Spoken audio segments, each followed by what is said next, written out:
Im letzten Teil haben wir darüber gesprochen, wie wir Sägeblätter nach Art, Form und Zähnezahl einteilen. In der heutigen Folge zeigen wir die versprochenen Probeschnitte mit einzelnen Scheibentypen in unterschiedlichen Materialien und Schnittrichtungen in Massivholz.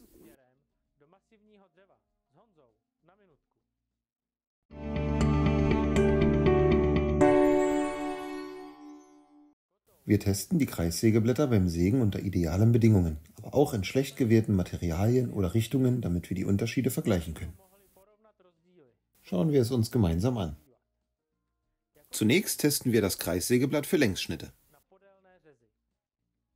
Ein Schnitt entlang der Fasern. Der Schnitt war schnell und gerade. So sollte er aussehen. Quer über die Fasern sägen. Das Sägeblatt ist zu rau und deshalb sieht man hier einen großen Grat. In Laminat sägen. Dieses Sägeblatt ist überhaupt nicht für Laminat geeignet. Seht, wie es die laminierte Schicht sägt. In Sperrholz sägen. Für Sperrholzplatten mag Ihnen ein solches Ergebnis ausreichen. Für Schreinersperrholz ist es jedoch ungeeignet. Als zweites zeigen wir das Arbeiten mit einem Sägeblatt für Querschnitte. Ein Schnitt entlang der Fasern. Das Sägeblatt hat zu viele Zähne für einen Längsschnitt. Der Schnitt war sehr langsam und das Sägeblatt verbrannte die Seitenkanten. Ein Schnitt quer durch die Fasern. So sollte es aussehen. Minimaler Grat und ein sauberer, präziser Schnitt. In Laminat sägen. Hier ist es schon besser als beim Sägeblatt für Längsschnitte, aber der wechselseitig geneigte Zahn macht immer noch kleine Splitter im Laminat, was unerwünscht ist. Sperrholz. Hier ist der Schnitt ganz in Ordnung. Das Sperrholz ist nicht zu splitterig und der Schnitt ist sauber. Aber mit dem richtigen Sägeblatt geht es noch viel besser. Sägen in Aluminium. Hier können wir sehen, dass das Sägeblatt einen falschen Winkel und eine Form des Zahns hat, was ein Grat und das sogenannte Eingraben in das Material erzeugt. Als nächstes stellen wir uns das Arbeiten mit einem Sägeblatt für Laminat und Aluminium ohne Vorschnitt vor.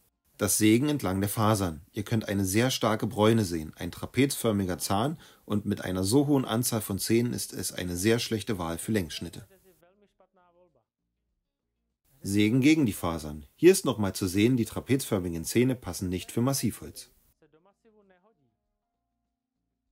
Ein Laminatschnitt. Das ist ideal. Sauberer und gerader Schnitt. Keine Splitter. Der Sperrholzschnitt.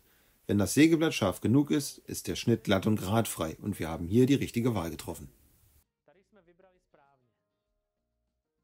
Ein Schnitt in die Aluleiste. Auch hier ist alles in Ordnung. Die Zähne haben sich nicht ins Alu gegraben, der Schnitt ist glatt durchgekommen und hat einen sauberen Schnitt hinterlassen. Als nächstes zeigen wir Schnitte mit einer Laminatscheibe, mit einem Vorschnitt und ohne Verwendung eines Vorschnitts. Sägen entlang der Fasern. Das ist eine schlechte Wahl. Der Schnitt weist Verbrennungsspuren auf und das Sägeblatt verklemmt. Sägen entlang der Fasern. Hier ist der Schnitt sauber, aber sehr langsam und wieder sind Verbrennungsspuren an den Seitenkanten sichtbar. Laminat ohne Vorschnitt sägen. Hier fehlt der Vorschnitt. Der Schnitt ist gerade, aber der positive Zahnwinkel und der ungenutzte Vorschnitt führen dazu, dass wir die laminierte Schicht auf der Unterseite der Platte absplittern. Der Sperrholzschnitt. Wieder eine schlechte Wahl. Wenn wir einen Vorschnitt verwenden würden, wäre alles in Ordnung.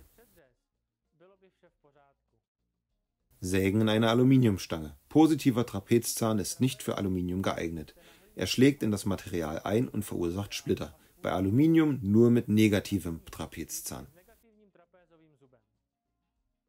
Und das ist alles. Ich hoffe, unser Video und unsere Tests der Kreissägeblätter haben euch geholfen, euer Wissen zu erweitern. Und ihr wisst von ab sofort, wie ihr bei eurer Sägeblattauswahl vorgehen sollt und das beste Sägeblatt für eure Arbeit auswählt.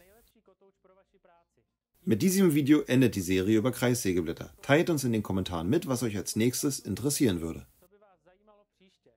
Vergesst nicht zu liken und zu abonnieren, damit ihr keine neuen Videos verpasst. Ich freue mich schon auf das nächste Mal mit Honza für 1 Minute.